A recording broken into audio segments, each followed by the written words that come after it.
Disclaimer. We are not SEBI registered. All videos and content shared on this channel are strictly for educational purposes only. Please consult a SEBI registered financial advisor before making any investment decisions.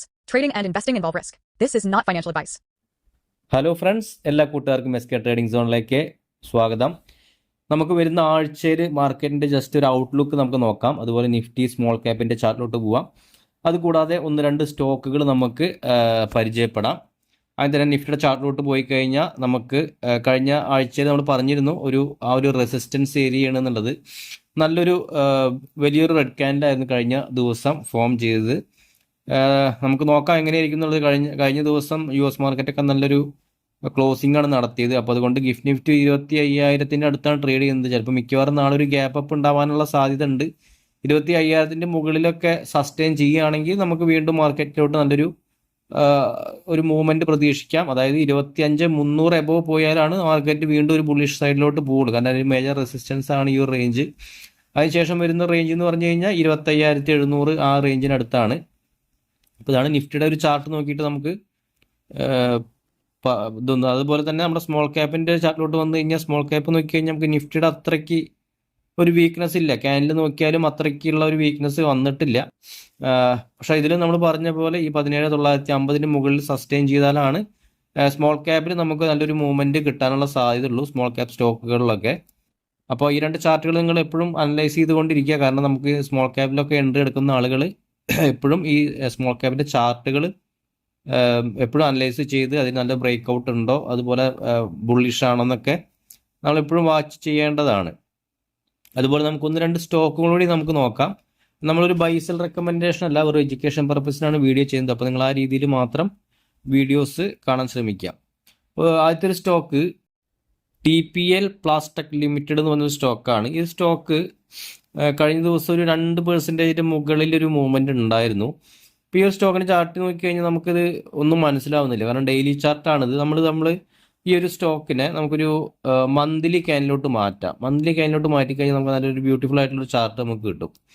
ഇപ്പോൾ technically analyse ചെയ്യുന്ന ആൾക്കാവുമ്പോൾ അറിയാം ഈ ഒരു ചാർട്ടിൻ്റെ ഒരു beauty എന്ന് പറയുന്നത്. കാരണം ഈ ഒരു റേഞ്ച് നല്ലൊരു ഉദാഹരണം ഞാൻ ഒരു വര വരയാം. ഉദാഹരണത്തിന് ഇവിടുന്ന് ഞാനൊരു വര വരഞ്ഞു. ഓക്കെ, ഇതിൻ്റെ ഒരു 2017 ഈ റേഞ്ചിലോട്ട് വന്ന ഒരു സ്റ്റോക്കാണ്.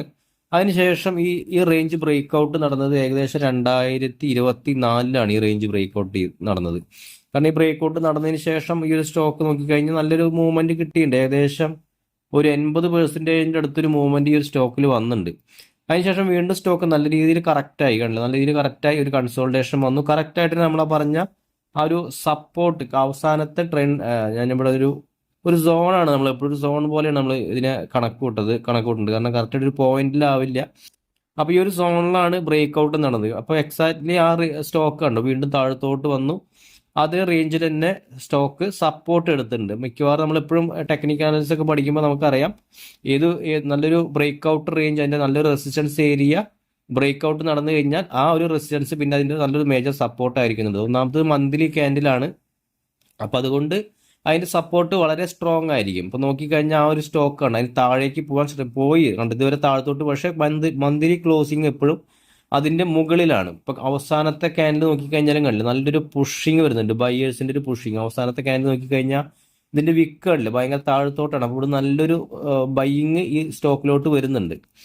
നമുക്കൊരു മിഡ് ടൈമിലേക്കൊക്കെ വേണമെങ്കിൽ ഈ ഒരു സ്റ്റോക്ക് പരിഗണിക്കാവുന്നതാണ്. നിങ്ങളേതായിട്ടുള്ള ഒരു അനലൈസ് നടത്തിയതിന് ശേഷം മാത്രം നിങ്ങൾക്ക് വേണമെങ്കിൽ ഒരു എൻട്രി ഒക്കെ കൺസിഡർ ചെയ്യാം. അല്ലെങ്കിൽ നിങ്ങളെ അറിയുന്ന നല്ല ഫിനാൻഷ്യൽ അഡ്വൈസറുകൾക്കൊക്കെ ചോദിച്ചിട്ട് മാത്രം എൻട്രികൾ എടുക്കുക. ഞാൻ എൻ്റേതായിട്ടുള്ള രീതിയിലുള്ള ടെക്നിക്കൽ അനാലിസിസ് വെച്ചിട്ടാണ് ഞാൻ ഈ സ്റ്റോക്കുകളൊക്കെ ചാർട്ട് വെച്ചിട്ടാണ് അനലൈസ് ചെയ്യുന്നത്. കാരണം ഇതിൻ്റെ ഫണ്ടമെന്റലിലോട്ട് ഞാൻ ഇതുവരെ പോയിട്ടില്ല.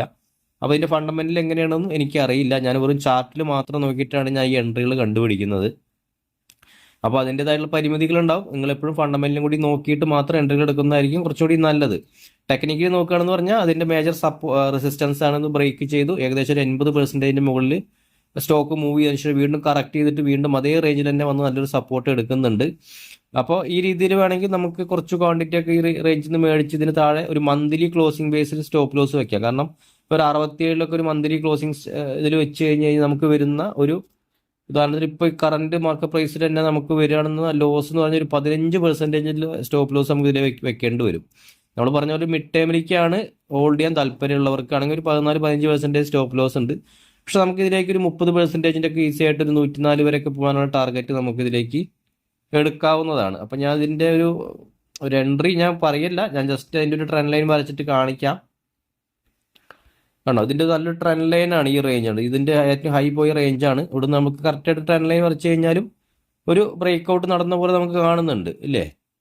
ഞാൻ ഒന്ന് സൂം ചെയ്യാം, അപ്പോൾ കുറച്ചുകൂടി നിങ്ങൾക്ക് ഈസി ആയിട്ട് മനസ്സിലാവും. അല്ലേ, നമ്മൾ ഈ ട്രെൻഡ് ലൈൻ വരച്ച് കഴിഞ്ഞ് കഴിഞ്ഞാൽ ഇവിടെയൊക്കെ സപ്പോർട്ട് ഉണ്ടത്, ഇവിടുന്ന് ആദ്യം റേഞ്ചിലോട്ട് വന്നുകൊണ്ട് ഇവിടെ സപ്പോർട്ട് എടുത്തു, സപ്പോർട്ടല്ല റെസിസ്റ്റൻസ് എടുത്തു.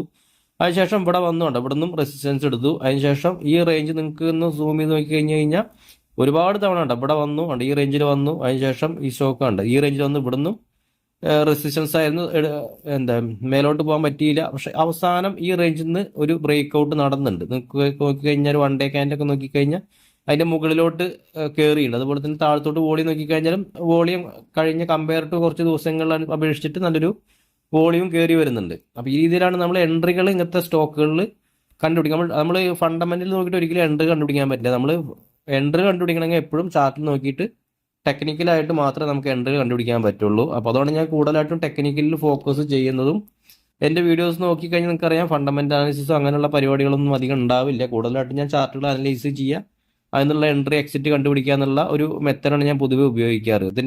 ഇതിൻ്റെ ക്ലോസിംഗ് നോക്കിയാൽ ഇപ്പോൾ ഒരു ഡെയിലി ക്ലോസിംഗ് ആണെങ്കിലും ഇതിൻ്റെ താഴെ ഈ ഒരു സ്റ്റോക്ക് ക്ലോസ് ചെയ്തിട്ടില്ല. കാരണം ആ ഒരു താഴത്തോട്ട് വന്നെങ്കിലും ഇവിടുന്ന് കണ്ടില്ല, നല്ലൊരു വലിയൊരു ക്യാൻഡിലാണ് ഇവിടുന്ന് ഫോം ചെയ്ത് ഇതിൻ്റെ ഉള്ളിലാണ് ക്ലോസ് ചെയ്തത്. അപ്പോൾ അതാണ് നമ്മൾ എപ്പോഴും ഒരു ചെറിയൊരു ടൈം ഫ്രെയിമിൽ നോക്കാണ്ട് ഒരു വലിയ ടൈം ഫ്രെയിം വെച്ച് നോക്കുമ്പോൾ നമുക്കതിൻ്റെ കറക്റ്റായിട്ടുള്ള ഒരു പിക്ചർ നമുക്ക് കിട്ടും. അതിന് വേണ്ടിയിട്ടാണ് ഞാൻ ഇത്രയും എക്സ്പ്ലെയിൻ ചെയ്തത്. ഞാൻ വീഡിയോ അധികം ലെങ്ത് ആക്കാൻ വേണ്ടിയിട്ടല്ല, അത് പുതുതായിട്ട് കാണുന്നവർക്കൊക്കെ ഒന്ന് മനസ്സിലാക്കാൻ വേണ്ടിയിട്ടാണ്. ഓക്കെ, അപ്പോൾ അതുപോലെ നമുക്ക് ഒരു സ്റ്റോക്കും കൂടി നമുക്ക് നോക്കാം. KSCL എന്ന് പറയുന്ന സ്റ്റോക്കാണ്. KSCL, കാവേരി സീഡ്സ് എന്ന് പറഞ്ഞൊരു സ്റ്റോക്ക്. അപ്പോൾ ഈ ഒരു സ്റ്റോക്ക് കഴിഞ്ഞ പ്രാവശ്യം ഒരു 1% മുകളിലൊരു മൂവ്മെന്റ് ഉണ്ടായിരുന്നു. ഇതിന്റെ ഒരു മന്ത്ലി ചാർട്ടാണ് ഈ ഒരു സ്റ്റോക്ക്. എക്സാക്ട്ലി നമ്മളിപ്പോൾ കണ്ട അതേ ഒരു സ്റ്റോക്കിന്റെ ചാർട്ട് പാറ്റേൺ ആണ് ഇതും. ഇതിന്റെ ഒരു ബ്രേക്ക് ഔട്ട് നടന്ന റേഞ്ചാണ് ഇതാണ്. ഈ റേഞ്ച് നമുക്ക് അവിടെ നിന്ന് ഒരു ലൈൻ ഇങ്ങനെ കറക്റ്റായിട്ട് വരയാം. ഓക്കെ, ഇവിടുന്ന് നമ്മൾ പറഞ്ഞു കഴിഞ്ഞാൽ നമുക്കറിയാം ഈ ഒരു സ്റ്റോക്ക് 2015 ഫെബ്രുവരി ഈ റേഞ്ചിൽ വന്നു. അതിനുശേഷം സ്റ്റോക്ക് അവിടുന്ന് നല്ലൊരു ഫോള് വന്നു, നല്ലൊരു സെല്ലിംഗ് പ്രഷർ വന്നു, നല്ല സെല്ലേഴ്സ് സ്റ്റോക്ക് നല്ല രീതിയിൽ താഴത്തോട്ട് കൊണ്ടുപോയി. അതിനുശേഷം ഈ സ്റ്റോക്ക് ഉണ്ട് ഈ റേഞ്ചിലോട്ട് വന്നത് 2024 പക്ഷെ മന്ത്ലി ക്യാൻഡ് നോക്കിക്കഴിഞ്ഞാൽ നമുക്ക് അവിടുന്ന് ആ സ്റ്റോക്ക് സസ്റ്റെയിൻ ചെയ്യാൻ പറ്റില്ല. അതിന്റെ മേലോട്ടുള്ള വിക്ക് നോക്കിക്കഴിഞ്ഞാൽ നല്ലൊരു സെല്ലിംഗ് പ്രഷറാണ് ഈ ഒരു സ്റ്റോക്കിൽ വന്നിട്ടുണ്ടായിരുന്നത്. അവസാനം നോക്കിക്കഴിഞ്ഞാൽ നമുക്ക് ഈ റേഞ്ചിൽ നിന്ന് നല്ലൊരു ബ്രേക്ക് ഔട്ട് നമുക്ക് ഇവിടുന്ന് തന്നു കാണില്ല. ഈ റേഞ്ചിൽ നിന്ന് 2025 മാർച്ചിൽ നമുക്ക് ഈ ഒരു സ്റ്റോക്ക് ഏകദേശം നല്ലൊരു മൂവ്മെന്റ് തന്നു. ഏകദേശം എത്ര പെർസെൻറ്റേജ് നമുക്ക് നോക്കാം. നല്ല ബ്രേക്ക് ഔട്ട് കിട്ടിയതിന് ശേഷം സ്റ്റോക്ക് ഏകദേശം ഈ റേഞ്ച് നമ്മൾ ബ്രേക്ക് ഔട്ട് പോയിന്റ് ആണ്.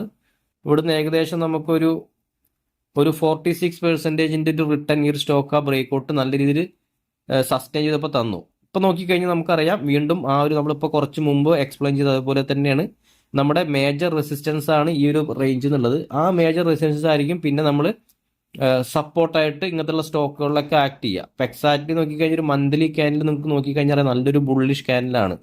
നമുക്കറിയാം വലിയ ബോഡി ഒന്നുമില്ല, പക്ഷെ ആ ഒരു സ്റ്റോക്കിന്റെ ഒരു ബൈയിങ് പ്രഷർ വരുന്നുണ്ട്. ഈ ഒരു സ്റ്റോക്കിന്റെ വിക്ക് താഴത്തോട്ട് നോക്കിക്കഴിഞ്ഞാൽ നിങ്ങൾക്കറിയാം ഈ റേഞ്ചിൽ നിന്ന് ഈ 1050 റേഞ്ച് നല്ല ബൈ ചെയ്തിട്ട് സ്റ്റോക്കിനെ നല്ല രീതിയിൽ മേലോട്ട് കയറ്റി കൊണ്ടുപോവാണ്.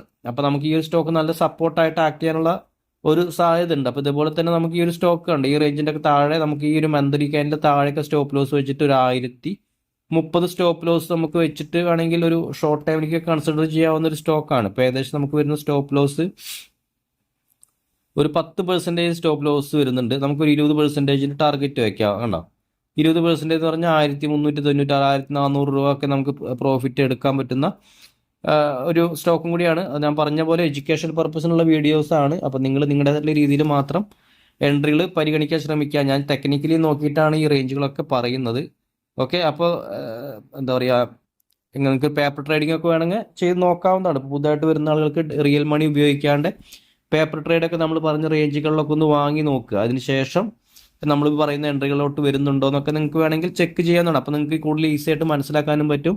ഈ ടെക്നിക്കലൊക്കെ എങ്ങനെയാണ് വർക്കാവുന്നുണ്ടോ എന്ന് നിങ്ങൾക്ക് മനസ്സിലാക്കാൻ പറ്റും. അല്ലാണ്ട് ഒരുപാട് ഓപ്ഷൻസ് ഉണ്ട്. ഇപ്പോൾ പുതിയ ടെക്നിക്കുകൾ വന്നുകൊണ്ടിരിക്കുന്നുണ്ട്. സ്മാർട്ട് മണി മറ്റേത് മറിച്ചത് എന്നൊക്കെ പറഞ്ഞിട്ട്. പക്ഷെ ഞാനതൊന്നും ഫോളോ ചെയ്യാറില്ല. ഞാൻ പൊതുവേ മൊത്തം ചാർട്ട് മാത്രം നോക്കിയിട്ടുള്ള എൻട്രികളായിരിക്കും ഞാൻ കൂടുതലും കൺസിഡർ ചെയ്യാറ്. എനിക്ക് അതാണ് കൂടുതലായിട്ട് എനിക്ക് ബെനിഫിറ്റ് ആയിട്ട് തോന്നിയത് ഇത്രയും കാലത്തെ ട്രേഡിങ്ങിൽ. ഓക്കെ, അപ്പോൾ ഈ 2 സ്റ്റോക്കുകൾ നിങ്ങൾക്ക് ഒന്ന് വാച്ച് ലിസ്റ്റ് ആയിട്ട് ഈ സ്റ്റോക്കുകളൊക്കെ ഒന്ന് വാച്ച് ചെയ്യാവുന്നതാണ്. ഞാൻ പറഞ്ഞ പോലെ ഇതിന് ഫണ്ടമെന്റൽ സൈഡിലോട്ട് ഞാൻ ഇതുവരെ പോയിട്ടില്ല. സ്റ്റോക്കിന്റെ ഫണ്ടമെന്റൽ എങ്ങനെയാണ്, കടത്തിലാണോ, അതിന്റെ ROC ROE മാർക്കറ്റ് ക്യാപ്പ് എത്രയാണെന്ന് ഒന്നും ഞാൻ നോക്കിയിട്ടില്ല. പ്യുവറായിട്ട് ഞാൻ ടെക്നിക്കൽ മാത്രം ചെക്ക് ചെയ്തിട്ടാണ് ഞാൻ ഈ ഒരു ഇതിൽ വന്നത്. ഈ ഒരു ചാർട്ടിന്റെ ഒരു പാറ്റേൺ മാത്രം മനസ്സിലാക്കിയിട്ടാണ് വന്നത്. അപ്പോൾ ഓക്കെ, അപ്പോൾ നമുക്ക് നാളെ മറ്റൊരു വീഡിയോ ആയിട്ട് കാണാം. അതുപോലെ നമുക്കൊരു ടെലിഗ്രാം ചാനലുണ്ട്, ജോയിൻ ചെയ്യാൻ താല്പര്യമുള്ളവർക്ക് ജോയിൻ ചെയ്യാം. നമുക്ക് ഇതുപോലുള്ള നല്ല നല്ല മന്ത്ലി ബ്രേക്ക്ഔട്ടിലും വന്നിട്ട് റീടെസ്റ്റ് ചെയ്യുന്ന സ്റ്റോക്കുകളൊക്കെ ഉണ്ടെങ്കിൽ ഞാൻ ഗ്രൂപ്പിൽ ഷെയർ ചെയ്യുന്നതാണ്. അപ്പോൾ ലൈവ് മാർക്കറ്റിലൊക്കെ ചിലപ്പോൾ നമുക്ക് വീഡിയോസ് ചെയ്യാൻ പറ്റില്ല. അപ്പോൾ ആ സമയങ്ങളിൽ നിങ്ങൾ ഗ്രൂപ്പിലുണ്ടെന്ന് പറഞ്ഞാൽ നിങ്ങൾക്ക് അത് ബെനിഫിറ്റ് ആയിരിക്കും. ചാർട്ടിലൊക്കെ നോക്കിയിട്ട് നമുക്ക് എൻട്രികളൊക്കെ എടുക്കാനൊക്കെ വളരെ അറിയാവുന്ന ആളുകൾക്ക് കുറച്ചുകൂടി ഈസിയാണ്. അല്ലാത്തവർക്ക് ഞാൻ ചെറുതായിട്ടൊക്കെ ഒന്ന് പറഞ്ഞു കൊടുക്കാൻ ശ്രമിക്കാം. ഓക്കെ, പേപ്പർ ട്രേഡിംഗ് ചെയ്യാനൊക്കെ അറിയുന്ന ആളുകൾക്ക് അങ്ങനെ ചെയ്ത് പഠിക്കാവുന്നതാണ്. അപ്പോൾ അതുപോലെ നമ്മുടെ ടെലിഗ്രാം ഗ്രൂപ്പിൽ ജോയിൻ ചെയ്യാം. അതുപോലെ നമ്മുടെ വീഡിയോ കണ്ടുകൊണ്ടിരിക്കുന്നവരെല്ലാവരും ദയവീത് ലൈക്ക് ചെയ്യുക, അതുപോലെ സപ്പോർട്ട് ചെയ്യുക, സബ്സ്ക്രൈബ് ചെയ്യുക. കാരണം നമ്മളൊരു പുതിയ ചാനലാണ്, പഴയൊരു ചാനൽ ഉണ്ടായിരുന്നു, നമ്മുടെ ഒരുപാട് സബ്സ്ക്രൈബേഴ്സിന് അറിയാം. ഇപ്പോൾ കുറച്ച് പേരേ ഉള്ളൂ, അവർക്ക് അറിയാം. നമുക്ക് പഴയ ചാനലിൽ ചെറിയ പ്രശ്നം വന്നു. കാരണം നമ്മൾ കൂടുതലായിട്ടുള്ള പ്യുവറായിട്ട് നമ്മൾ എല്ലാ കാര്യങ്ങളും പറയുമ്പോൾ അത് ചെറിയ പ്രശ്നങ്ങളുണ്ട്. അപ്പോൾ അതുകൊണ്ടാണ് ഞാൻ ഇങ്ങനെ സംസാരിക്കുന്നത്. അപ്പോൾ അത് നിങ്ങൾ മനസ്സിലാക്കിയിട്ട് മാത്രം നോക്കുക. ഓക്കെ, അപ്പോൾ ഓക്കെ ഫ്രണ്ട്സ്, നമുക്ക് നാളെ മറ്റൊരു വീഡിയോ ആയിട്ട് കാണാം. താങ്ക്